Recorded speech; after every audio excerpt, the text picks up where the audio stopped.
Hey there, everybody! So, today, I'm gonna show you the super easy process for handling delicate stuff on Telegram. If you're looking to mute or unmute 18+ content, just follow these easy steps. Let's roll! First off, open up your web browser and go to Google. You can search Telegram Web and just pick the first link that pops up. That's the only way to get to these cool advanced settings. Next up, you're gonna need to connect your account. Remember that old phone number that you linked to Telegram? Alright, don't just close the page yet. Before you close it, head over to your Telegram app because they're going to send you a super cool login code. Right about now. Once you get that code in the app, head back to your browser and put it in to make sure you get validated as an actual user.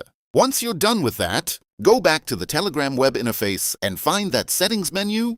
Carefully navigate through the settings until you find the section about privacy and security. Keep scrolling all the way down until you see a tiny box about sensitive content. Tap that box. And boom! If you check that box, you can spot all the adult or restricted content.